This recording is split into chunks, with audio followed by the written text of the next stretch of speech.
जय श्री कृष्ण। दोस्तों, स्वागत है आपका बी स्टोरीज यूट्यूब चैनल में। दोस्तों, आज का प्रसंग बहुत ही ज्ञानवर्धक है, इसीलिए कहानी को अंतिम तक जरूर सुनिएगा। दोस्तों, एक नगर में भूख, प्यास, नींद एवं आशा नाम की 4 बहनें थी। एक बार चारों बहनों में लड़ाई हो गई।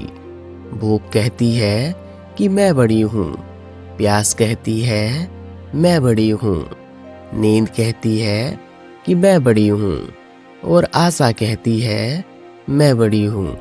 चारों इस विवाद को लेकर राजा के पास पहुंची। एक ने कहा कि मैं बड़ी हूँ, दूसरी ने कहा कि मैं बड़ी हूँ, तीसरी ने कहा कि मैं बड़ी हूँ और इसी तरह चौथी ने भी कहा कि मैं बड़ी हूँ। राजा ने यह सुनकर सबसे पहले भूख से कहा, तुम बताओ, तुम कैसे बड़ी हो? तो भूख ने कहा, मैं इसलिए बड़ी हूँ क्योंकि मेरे ही कारण घर में चूल्हे जलते हैं, अच्छे अच्छे पकवान बनते हैं और जब थाली सजाकर दी जाती है तब मैं खाती हूँ, इसीलिए मैं सबसे बड़ी हूँ। यह सुनकर राजा ने अपने सैनिकों को आदेश दिया कि जाओ और राज्य के प्रत्येक कोने कोने तक यह घोषणा कर दो कि आज से किसी के घर में भोजन नहीं बनेगा।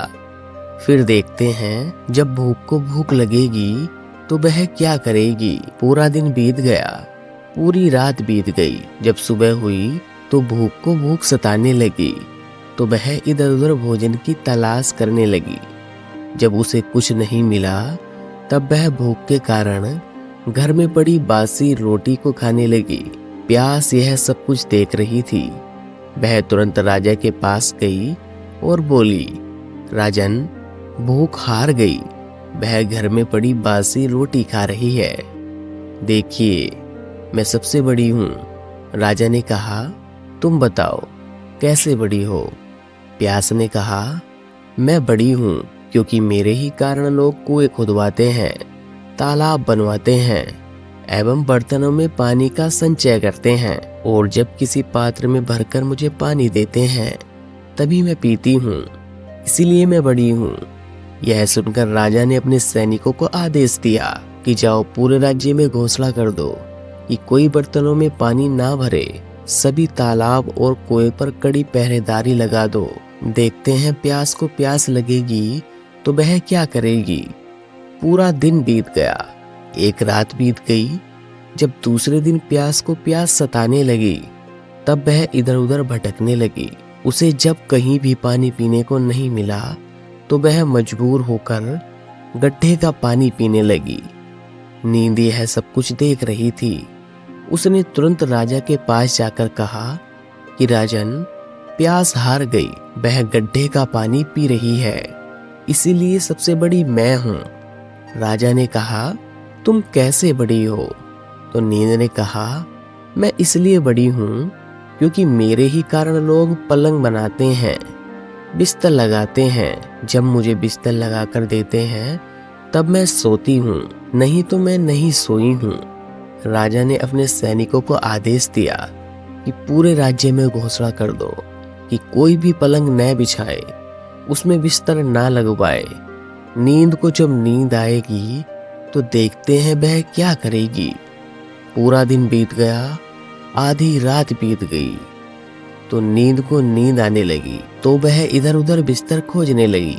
जब बिस्तर नहीं मिला तो वह मजबूर होकर ऊबड़ खाबड़ जगह पर ही सो गई। आशा यह सब कुछ देख रही थी। उसने तुरंत राजा के पास जाकर कहा कि राजन, नींद हार गई, वह ऊबड़ खाबड़ जगह पर ही बिना बिस्तर के सो गई, इसलिए बड़ी तो मैं हूँ। राजा ने कहा, तुम कैसे बड़ी हो? आशा ने कहा, मैं इसलिए बड़ी हूँ क्योंकि लोग मेरे कारण ही काम करते हैं, नौकरी धंधा मजदूरी करते हैं, परेशानियां उठाते हैं, लेकिन आशा के दीप को बुझने नहीं देते। राजा ने यह सुनकर अपने सैनिकों को फिर आदेश दे दिया कि पूरे राज्य में घोषणा कर दो कि कोई भी नौकरी ना करे और मेहनत मजदूरी ना करे, कोई भी काम धंधा ना करे, कोई भी आशा के दीप को ना जलाए। आशा को जब आस जागेगी तो देखते हैं कहाँ जाएगी। पूरा दिन बीता, आधी रात बीती। जब आशा को आस जागी तो वह इधर उधर गई, लेकिन चारों तरफ सन्नाटा था। सिर्फ एक कुम्हार ही टिमटिमाते दीपक के प्रकाश में काम कर रहा था। वह वहां जाकर टिक गई। कुम्हार ने देखा उसका सोने का दीपक, सोने की बाती और सोने का महल बन गया। दोस्तों, जिस प्रकार कुम्हार की आशा पूरी हुई, इस प्रकार आप लोगों की आशा भी पूरी होगी। आप लोग भी आशा का दीपक ज्वलित कर कर्म करते रहिए। दोस्तों, इस कहानी से हमें यह सीख मिलती है कि हमें कभी भी आशा को नहीं छोड़ना चाहिए, मतलब कर्म करते रहना चाहिए। और हमें हर काम के लिए आशा बहुत जरूरी है, तभी आप उस परिणाम तक मेहनत करोगे जिस परिणाम की आशा आपने अपने मन में ज्वलित करके रखी है। इसीलिए सबसे बड़ी आशा होती है, क्योंकि आशा से ही लोग अपने जीवन में सफलता को हासिल करते हैं। हमें उम्मीद है कि हमारी यह वीडियो आपको पसंद आई होगी।